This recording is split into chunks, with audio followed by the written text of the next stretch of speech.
ஒரு ஊர்ல வாசுன்னு ஒருத்தன் வாழ்ந்துட்டு வந்துட்டு இருந்தான். அவனுடைய தொழில் என்னன்னா கறி, மாமிசம் வெட்டி விற்பது. அவன் காலையிலே எஞ்சிடுவான். கடுமையான உழைப்பாளி தான். யாருக்கெல்லாம் டெலிவரி கொடுக்கணுமோ அவங்களுக்கெல்லாம் வீட்டிலும் கடையிலயும் கொண்டு போய் கொடுப்பான். அவனுடைய வாழ்க்கை இப்படியே போயிட்டு இருந்தது. அவனோட கடுமையான ஓய்வில்லாத உழைப்ப தப்பு சொல்லவே முடியாது. ஆனாலும் அவனால பெருசா எதுவுமே சேர்க்க முடியல. அவனுடைய எண்ணம் எப்பவுமே இப்படி இருக்கும்: நம்ம கடுமையா உழைக்கிறோம், ஆனா ஸ்மார்ட்டா உழைக்க கத்துக்கணும், பெரிய ஆளா ஆகணும். இது எப்பவுமே அவனுக்குள்ள தோணிட்டே இருக்கும். ஒரு நாள் அவன் டெலிவரி கொடுத்துட்டு வரும்போது அவனுடைய பழைய ஆசிரியரை சந்திச்சான். வாசு என்னதான் அவர்கிட்ட பேசினாலும் அவனுடைய முகத்துல ஏதோ ஒரு தேடல், சிந்தனை இருந்துட்டு இருந்தத அவனுடைய சார் கவனிச்சாரு. வாசு, என்ன பிரச்சனை உனக்கு அப்படின்னு கேட்டாரு. சார், நான் நல்லா உழைக்கிறேன், ஆனாலும் முன்னேற முடியல, பெருசா அச்சீவ் பண்ண முடியல. இந்த மாதிரி எப்பவுமே கடுமையா உழைச்சுக்கிட்டே இருக்காம, ஆனா அந்த உழைப்பால வர்றத நான் அனுபவிக்கணும் அப்படின்னு ஆசையா இருக்கு. நான் பெருசா வளரணும், ஸ்மார்ட்டா ஒர்க் பண்ணி ஜெயிக்கணும் அப்படின்னு எண்ணம் எப்பவுமே மேலோங்கிட்டே இருக்கு. ஆனா அது எப்படி அச்சீவ் பண்றது அப்படின்னு எனக்கு தெரியல அப்படின்னு சொன்னான் வாசு. அத கேட்ட ப்ரொஃபசர், வா அப்படின்னு உட்கார சொன்னார். நாம லைஃப்ல சக்சஸ்ஃபுல்லா மாறணும்னா முதல்ல நம்ம சக்சஸ்ஃபுல்லா இருக்கோம் அப்படின்ற எண்ணத்தை மனசுல கொண்டு வரணும். அது எப்படி சார் முடியும் அப்படின்னு வாசு கேட்டான்.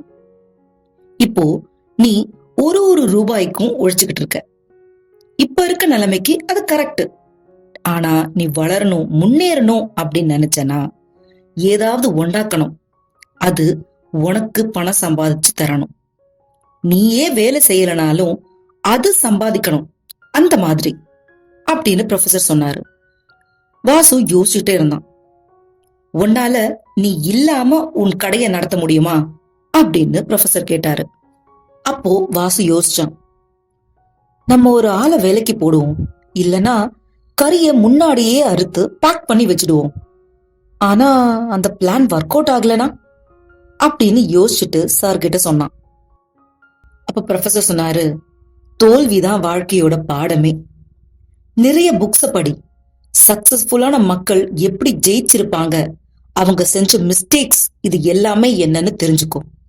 இந்த அறிவுதான் அந்த பயத்தை போக்கி தன்னம்பிக்கையாக மாற்றும் அப்படின்னு சொன்னாரு. வாசுவும் அதே மாதிரி புக்ஸ படிச்சான்.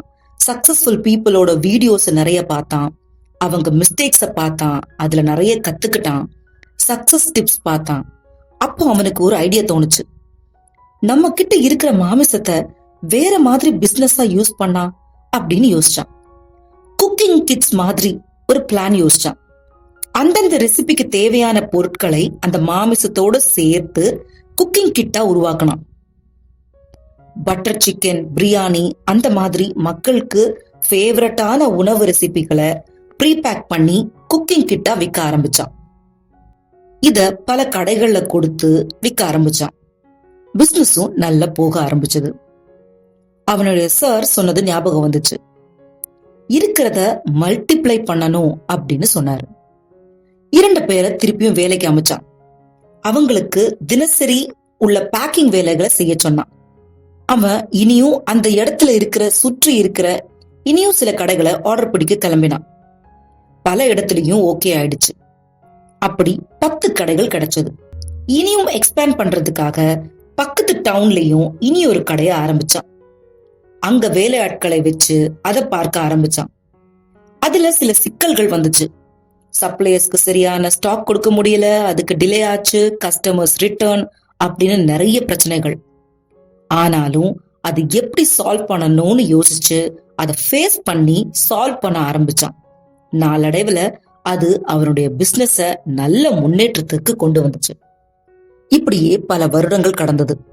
ஒரு நாளைக்கு திருப்பியும் அவனுடைய ப்ரொஃபஸரை மீட் பண்ணான். இந்த தடவை கார்ல இறங்கி கோட் சூட் எல்லாம் போட்டு டீசென்டா நீட்டா இருந்தான்.